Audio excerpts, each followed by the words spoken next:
اور روزہ کے لیے ایک دن مقدس کرو۔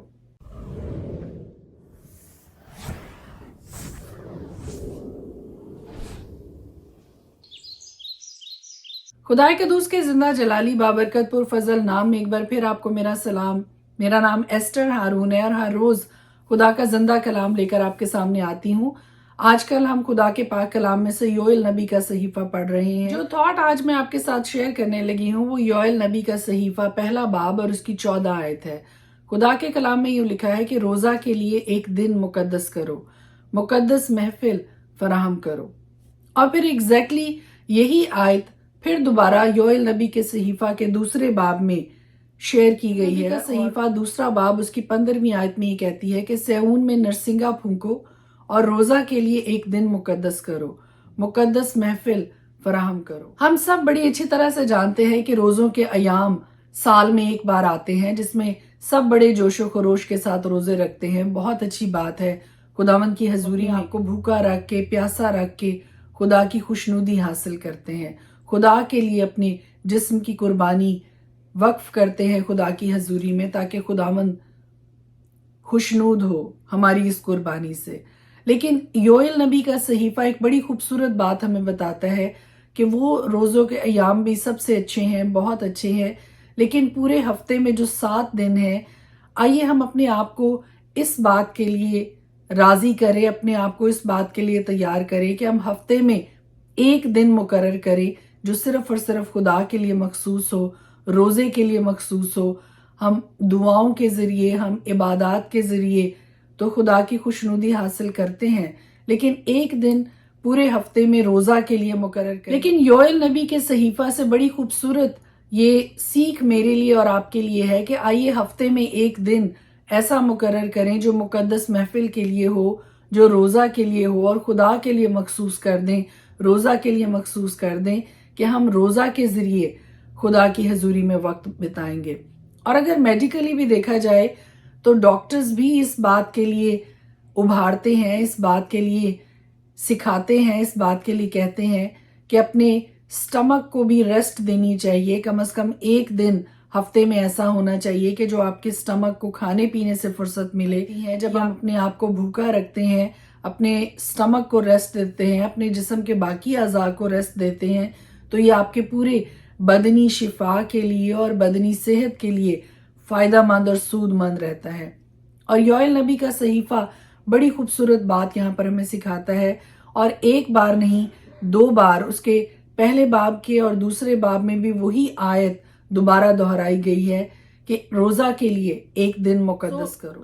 آئیے اپنے آپ کو اس بات کے لیے تیار کریں کہ ہفتہ میں پورے ہفتہ میں جو 7 دن ہیں ان میں سے کوئی ایک دن جو آپ سمجھتے ہیں کہ یہ ایک ایزی ڈے ہے میرے لیے اور میں اس میں ایسا کر سکتا ہوں، اپنے لیے وہ دن روزے کا دن مقرر کریں۔ جیسا پہلے میں نے جب خدا کے اس پاک کلام کو سنا، اس پاک کلام کے اس حصہ کو میں نے پڑھا، تو میں نے بھی اس بات کے لیے چیلنج قبول کیا اور یوئیل نبی کی سیکھ کو میں نے آج سے بہت سال پہلے اپنے لیے لیا، اور آج خدا نے میرے دل میں یہ بات ڈالی کہ میں آپ سب کو بھی اس بات کے لیے ابھاروں، آپ سب کو بھی اس بات کے لیے چیلنج دوں کہ آئیے ہفتے میں ایک دن مقرر کریں، جو بھی دن آپ بہتر سمجھتے ہیں اپنے لیے، اور اس دن میں روزہ رکھیں اور وہ دن خدا کے لیے مخصوص کریں، خدا کے لیے وہ دن گزاریں اپنے بدن کے ذریعے، اپنے آپ کو بھوکا رکھ کے پیاسا رکھ کے، تاکہ یہ ہماری بدنی شفا کے لیے بھی اور ہماری روحانی ترقی کے لیے بھی سود مند اور فائدہ مند ہو۔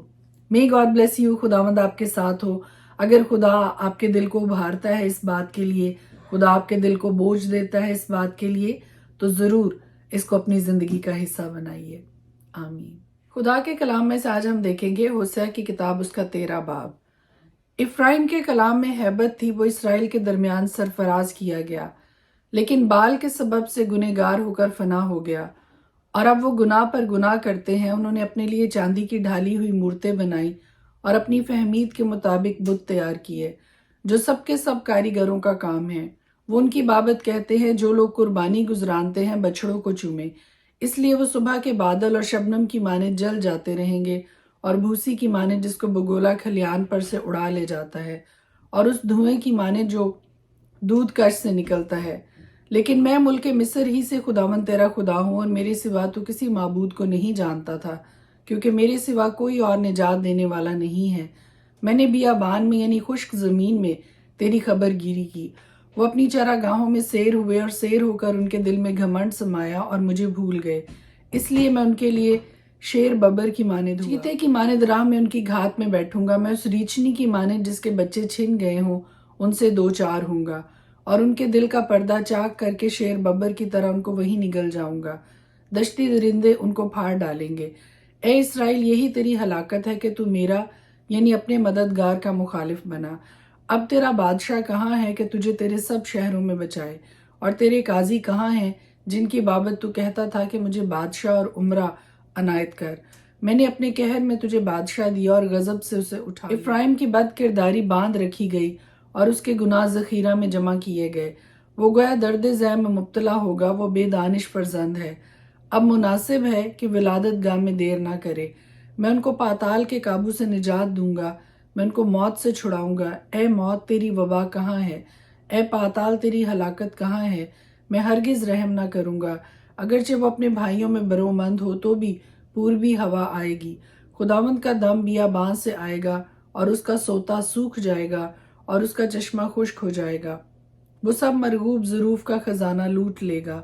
سامری اپنے جرم کی سزا پائے گا کیونکہ اس نے اپنے خدا سے بغاوت کی۔ تلوار سے گر جائیں گے، ان کے بچے پارا پارا ہوں گے، اور باردار عورتوں کے پیٹ چاک کیے جائیں گے۔ ہوسے کی کتاب 14 باب۔ اے اسرائیل، خداوند اپنے خدا کی طرف رجوع لا، کیونکہ تو اپنی بد کرداری کے سبب سے گر گیا ہے۔ کلام لے کر خداوند کی طرف رجوع لاؤ اور کہو، ہماری تمام بد کرداری کو دور کر اور فضل سے ہم کو قبول فرما۔ تب ہم اپنے لبوں سے قربانیاں گزرانیں گے۔ اسور ہم کو نہیں بچائے گا، ہم گھوڑوں پر سوار نہیں ہوں گے اور اپنی دستکاری کو خدا نہ کہیں گے، کیونکہ یتیموں پر رحم کرنے والا تو ہی ہے۔ میں ان کی برگشتگی کا چارہ کروں گا، میں کشادہ دلی سے ان سے محبت رکھوں گا، کیونکہ میرا قہر ان پر سے ٹل گیا ہے۔ میں اسرائیل کے لیے اوس کی مانند ہوں گا، وہ سوسن کی طرح پھولے گا اور لبنان کی طرح اپنی جڑیں پھیلائے گا۔ اس کی ڈالیاں پھیلیں گی اور اس میں زیتون کے درخت کی خوبصورتی اور لبنان کی سی خوشبو اس کے زیر سایہ رہنے والے بحال ہو جائیں گے۔ وہ گیہوں کی مانند تر و تازہ اور تاک کی مانند شگفتہ ہوں گے۔ ان کی شہرت لبنان کی مے کی سی ہوگی۔ افرایم کہے گا، اب مجھے بتوں سے کیا کام؟ میں خداوند نے اس کی سنی ہے اور اس پر نگاہ کروں گا۔ میں سرسبز سروں کی مانند ہوں، تو مجھ ہی سے برومند ہوا۔ دانش مند کون ہے کہ وہ یہ باتیں سمجھے، اور دور اندیش کون ہے جو ان کو جانے؟ کیونکہ خداوند کی راہیں راست ہیں اور صادق ان میں چلیں گے، لیکن خطا کار ان میں گر پڑیں گے۔ یوئیل نبی کا صحیفہ، اس کا پہلا باب۔ خداوند کا کلام جو یوئیل بن فتویل پر نازل ہوا۔ اے بوڑھو سنو، اے زمین کے سب باشندوں کان لگاؤ۔ کیا تمہارے یا تمہارے باپ دادا کے ایام میں کبھی ایسا ہوا؟ تم اپنی اولاد سے اس کا تذکرہ کرو، اور تمہاری اولاد اپنی اولاد سے، اور ان کی اولاد اپنی نسل سے بیان کرے، کہ جو کچھ ٹڈیوں کے ایک غول سے بچا اسے دوسرا غول نگل گیا، اور جو کچھ دوسرے سے بچا اسے تیسرا غول چٹ کر گیا، اور جو کچھ تیسرے سے بچا اسے چوتھا غول کھا گیا۔ اے مت والو، جاگو اور ماتم اے میں نوشی کرنے والو، نئی میں کے لیے چلاؤ، کیونکہ وہ تمہارے منہ سے چھن گئی ہے۔ کیونکہ میرے ملک پر ایک قوم چڑھ آئی ہے جس کے لوگ زوراور اور بے شمار ہیں۔ ان کے دانت شیر ببر کے سے ہیں اور ان کی داڑیں شیرنی کی سی ہیں۔ انہوں نے میرے پاکستان کو اجاڑ ڈالا اور میرے انجیر کے درختوں کو توڑ ڈالا ہے۔ انہوں نے ان کو بالکل چھیل چھال کر پھینک دیا، ان کی ڈالیاں سفید نکل آئیں۔ تم ماتم کرو جس طرح دلہن اپنی جوانی کے شوہر کے لیے ٹاٹ اوڑھ کر ماتم کرتی ہے۔ نظر کی قربانی اور تپاون خداوند کے گھر سے موقوف ہو گئے۔ خداوند کے خدمت گزار کاہن ماتم کرتے ہیں۔ کھیت اجڑ گئے، زمین ماتم کرتی ہے کیونکہ غلہ خراب ہو گیا۔ نئی میں ختم ہو گئی اور روغن ضائع ہو گیا۔ اے کسانوں، خجالت اٹھاؤ، اے پاکستان کے باغبانوں نوحہ کرو، کیونکہ گیہوں اور جو اور میدان کے تیار کھیت برباد ہو گئے۔ تاک خشک ہو گئی، انجیر کا درخت مرجھا گیا، انار اور کھجور اور سیب کے درخت، ہاں میدان کے تمام درخت مرجھا گئے، اور بنی آدم سے خوشی جاتی رہی۔ اے کاہنوں، کمرے کس کر ماتم کرو، مذبح پر خدمت کرنے والوں واویلا کرو۔ اے میرے خدا کے خادموں، آؤ رات بھر ٹاٹ اوڑو، کیونکہ نظر کی قربانی اور تپاون تمہارے خدا کے گھر سے موقوف ہو گئے۔ روزہ کے لیے ایک دن مقدس کرو، مقدس محفل فراہم کرو،